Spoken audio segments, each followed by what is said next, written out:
Seja muito bem-vindo ao canal Fatos Desconhecidos. Eu sou Maurício Santos e é sempre um prazer ter a sua companhia com a gente. Por aqui, você vai encontrar um vídeo muito curioso sobre uma menina chamada Juliane Kopeck, que sobreviveu a uma queda de 3.000 metros de altura durante um acidente aéreo. O caso dela é de 1971 e é surpreendente como ela conseguiu sair viva dessa tragédia. Mas a questão é que ela não é a única sobrevivente nesse tipo de acidente. No ano seguinte, em 1972, foi a vez da jovem Vesna Vulović passar por uma provação parecida, só que de uma altura muito maior. 10.000 metros. Como ela sobreviveu? O que causou o acidente? É o que eu vou te explicar agora. Para começar, Vesna nem deveria estar no voo 367 da Jet Yugoslav Airlines. Como ela mesmo disse, a companhia aérea a confundiu com outra comissária de bordo que, curiosamente, também tinha o mesmo nome de Vesna. Era uma situação em que ela poderia ter reportado o engano para os seus superiores. Mas a jovem de 22 anos achou que era uma boa oportunidade para conhecer a Dinamarca. A rota era simples: de Estocolmo, na Suécia, até Belgrado, na Sérvia, com escalas nas cidades de Copenhague e Zagreb. Tudo estava acontecendo conforme o planejado.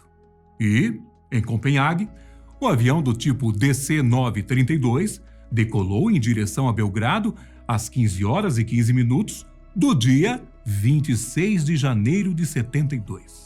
Cerca de 46 minutos depois, às 16 horas e 1 minuto, uma explosão destruiu o compartimento de bagagem. O avião se quebrou no ar e a queda de 10.000 metros resultou na morte de 27 pessoas que estavam a bordo.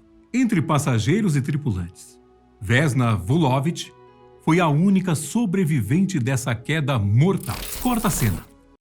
Vamos para a encosta de uma montanha, perto de uma vila na então Tchecoslováquia. Um homem chamado Bruno Ronck, que morava na região, ouviu gritos vindos de algum lugar próximo. Ele decidiu ir investigar e deu de cara com os destroços de um avião. Na situação em que a aeronave estava, parecia impossível que qualquer pessoa conseguisse sair viva. Mas não demorou muito para que Bruno percebesse que um milagre havia acontecido. Por causa dos gritos, ele encontrou Vesna no meio dos destroços, com seu uniforme de comissária de bordo cheio de sangue e, curiosamente, sem os sapatos. A prova de que o universo estava do lado da jovem é que Bruno tinha trabalhado como médico durante a Segunda Guerra Mundial. Quais as chances dessas coincidências? Se é que podemos chamar assim. Digamos que Bruno fez o que pôde para manter Vesna viva até o resgate aparecer, já que as condições em que ela estava não eram, nem de longe, as melhores. A comissária quebrou 3 vértebras, várias costelas, as 2 pernas e ainda fraturou a pelve e o crânio. Ou seja, sobreviver à queda era uma coisa. Agora, sobreviver às lesões causadas pela queda já era outra, completamente diferente. Mas o destino de Vesna guardava mais surpresas. Ela foi levada às pressas para um hospital na cidade de Praga, onde ficou muitos dias em coma, enquanto se recuperava. E para alguém que tinha se tornado comissário de bordo apenas 8 meses antes dessa tragédia, digamos que ela teve emoções para uma vida inteira. A vontade de ingressar nesse trabalho apareceu depois que Vesna foi de Belgrado para Londres, para terminar o primeiro ano na universidade e, de quebra, melhorar o seu conhecimento da língua inglesa. Foi nessa época que a jovem descobriu seu amor por viajar. E a forma de realizar o seu sonho só veio depois que ela viu uma amiga trabalhando como comissária de bordo. O uniforme, as viagens. Vesna foi atrás do sonho e em 1971 entrou para a Jet Yugoslav Airlines. Mas para isso, ela teve que, digamos, burlar o sistema. Acontece que Vesna tinha um histórico de pressão baixa e era bem provável que ela não passasse no exame médico por causa disso. Foi então que a jovem teve um plano. Ela tomou muitas xícaras de café antes de entrar no consultório. Surpreendentemente, o plano funcionou e ela começou sua jornada como comissária em um programa de treinamento. O que ela não fazia ideia era que esse probleminha também salvaria sua vida. Corta a cena mais uma vez. E voltamos agora para o quarto de hospital em que Vesna estava se recuperando. Além de todos aqueles ferimentos que eu disse anteriormente, ela ainda teve hemorragia no cérebro, paralisia temporária abaixo da cintura e amnésia total. Vesna ficou sem saber o que havia acontecido da hora anterior à tragédia até cerca de um mês depois. O máximo que ela se lembrava era de ter cumprimentado os passageiros do voo e, então, se encontrar com seus pais no quarto do hospital. Eles só contaram para a filha o que de fato havia acontecido mais ou menos 2 semanas depois do acidente. E ao ver uma manchete em um jornal, a jovem chegou a desmaiar de susto. Cerca de 1 mês e meio depois, Vesna foi levada de Praga para um hospital de Belgrado. Só que, para isso, ela precisava viajar de avião. Os médicos até ofereceram um remédio para que ela dormisse, mas a jovem disse que não estava com medo de voar, porque simplesmente não tinha lembranças do acidente. Foram 16 meses de recuperação. Mas a partir do 10º mês, ela já havia voltado a andar. Tudo isso foi uma surpresa para os médicos. Afinal, devido às circunstâncias, eles não faziam ideia de que ela conseguiria sobreviver. E de fato, como ela sobreviveu? Não pelos ferimentos, mas em relação à queda. Como alguém poderia sobreviver a uma explosão seguida de uma queda de 10.000 metros de altura? Intrigante, não é?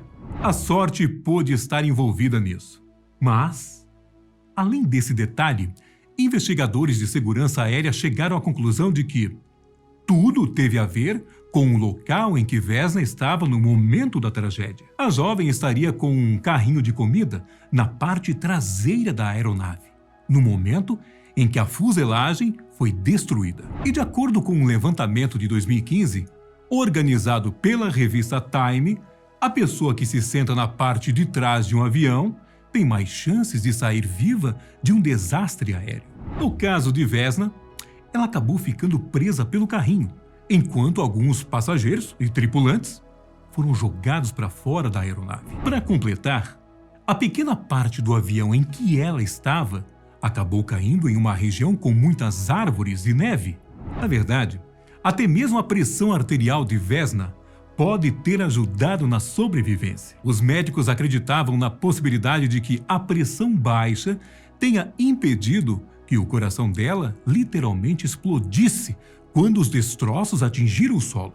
Para você ver que quando não é a hora de partir, parece que tudo contribui para que a pessoa fique, né?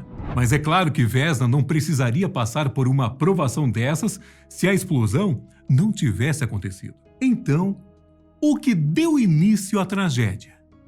Eu gostaria de chegar com a resposta exata. Mas, infelizmente, a história só é acompanhada de hipóteses. A caixa preta da aeronave, por exemplo, nunca foi achada. E no início, a hipótese mais provável era que uma bomba havia sido colocada no avião por membros de um grupo nacionalista da Croácia. Como o voo tinha escala em Copenhague, a hipótese dizia que os terroristas colocaram o dispositivo quando saíram de Estocolmo e desembarcaram na Dinamarca. O que embasou a teoria foi o fato de que, entre os anos de 1962 e 1982, mais de 120 ataques terroristas contra militares e civis da então Iugoslávia foram realizados por nacionalistas da Croácia. Só que, é como eu disse, isso não passa de uma teoria, já que nenhuma caixa preta foi encontrada e muito menos provas decisivas que confirmem essa história. Uma nova hipótese só foi surgir em 2009, graças à investigação de 2 repórteres de Praga. Com base em muitos documentos de aviação civil da época da Iugoslávia, Pavel Teiner e Peter Hornung Andersen alegaram que um caça da Força Aérea Tcheca foi o responsável por derrubar o voo ao confundi-lo com um avião inimigo. Os jornalistas disseram que a versão envolvendo o ataque terrorista foi uma invenção para esconder erros dos militares. Uma versão criada pela própria polícia secreta tcheca e da Iugoslávia. Se isso é verdade, acabou que também não foi comprovado.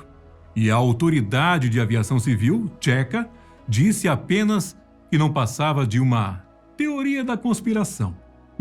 Como Vesna não se lembrava do que havia acontecido, ela não conseguia confirmar ou negar essa hipótese. Em 1985, ela entrou para o Guinness Book, o livro dos recordes, como a pessoa que sobreviveu à maior queda sem o uso de paraquedas. 10.160 metros. Vesna se tornou famosa depois da tragédia e passou a trabalhar como balconista da Yugoslav Airlines. Por não se lembrar do acidente, ela não viu o menor problema em continuar voando como passageira, o que causava uma certa surpresa em outros passageiros ao vê-la nos aviões. Vesna acabou se tornando ativista política e foi demitida da companhia aérea em 1990 por protestar contra Slobodan Milošević, o presidente da Sérvia na época. Ela continuou protestando contra o nacionalismo durante sua vida, até que faleceu em 2016, aos 66 anos. De acordo com amigos, ela passou seus últimos anos lutando contra doenças cardíacas. E por mais que ela tenha partido cedo, não há dúvidas de que sua história continuará sendo contada por muito tempo. Se você quiser conhecer mais histórias como essa, me diga nos comentários. E até o próximo vídeo. Fique com Deus e tchau!